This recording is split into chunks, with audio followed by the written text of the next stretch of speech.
کے رسول نے فرمایا درمیان یعنی کہ جب امام خطبہ دے رہا ہو اس وقت نماز پڑھنا بھی منع، سلام کرنا بھی منع، سلام کا جواب دینا بھی منع، اس وقت اگر کسی کو چھینک آئے اس کا جواب دینا منع، یہاں تک کہ اگر کوئی بات کرنا منع اور کوئی بات کر رہا ہو تو اسے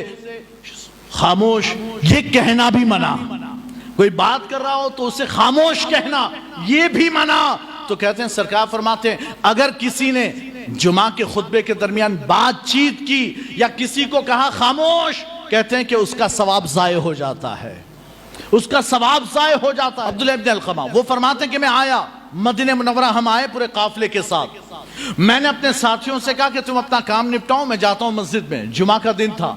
کہتے ہیں میں فوراً مسجد نبوی میں آ گیا اور عبداللہ ابن عمر امام تھے تو عبداللہ ابن عمر کے قریب آ کر بیٹھ گیا۔ کہتے میں وہاں بیٹھا، پھر جب امام خطبہ دینے لگا تو میرا وہ ساتھی آیا اور آ کر مجھ سے بات کرنے لگا، تو میں نے کہا خاموش خاموش۔ کہتے ہیں پھر وہ چپ ہو گیا، بیٹھ گیا، نماز جمعہ ختم ہو گئی، ہم واپس لوٹے، میں عبداللہ ابن عمر کے پاس گیا، میں نے کہا کہ حضور میں تو جلدی آ کر بیٹھ گیا تھا لیکن میرا ساتھی آیا، آ کر بات کرنے لگا خطبے کے درمیان، تو میں نے اس سے کہا خاموش، آپ کیا کہتے ہیں؟ سرکار فرماتے جو بات کرنے لگا، حضور فرماتے وہ تو گدھا ہے، جو بات کرے وہ تو گدھا، اور جو خاموش کہے اس نے اپنی جمعہ کا ثواب برباد کر دیا،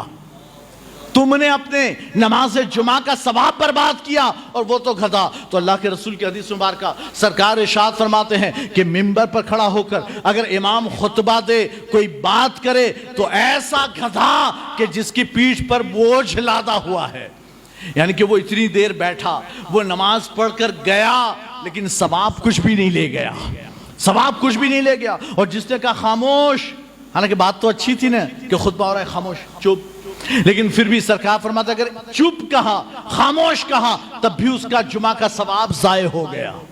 تو ہمیں چاہیے کہ ہم خاموشی سے توجہ کے ساتھ نماز جمعہ کا خطبہ سنیں، ہے نا۔ ہماری نماز جمعہ ڈیپینڈ کرتی ہے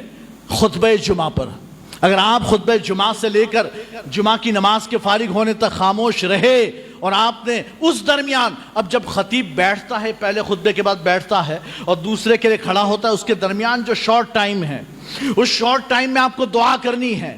دعا کرنی، لیکن کیسے؟ ہاتھ اٹھا کر دعا نہیں کرنی ہے، جس سے کہ آپ کو تو خاموش چپ چاپ بیٹھنا ہے، تو ہاتھ اٹھا کر زبان سے نہیں، آپ کو دل میں دعا کرنی ہے،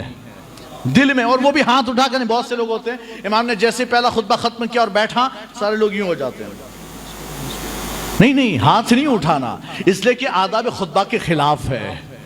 آداب خطبہ کے خلاف، کہ ہاتھ بھی نہ اٹھاؤ، ادھر ادھر دیکھنا بھی نہیں، اور اچھا ادھر آپ بیٹھیں تو آپ کو متوجہ ہونا ہے امام کی طرف۔ سرکار فرماتے ہیں کہ جو بندہ خطبے میں خاموش بیٹھا، چاہے امام خطیب کے خطبے کی آواز اس کے کانوں تک آئے یا نہ آئے، لیکن جتنا ثواب سننے والے کو ملے گا اتنا جس نے نہیں سنا لیکن خاموش رہا اسے بھی اتنا ثواب ملے گا۔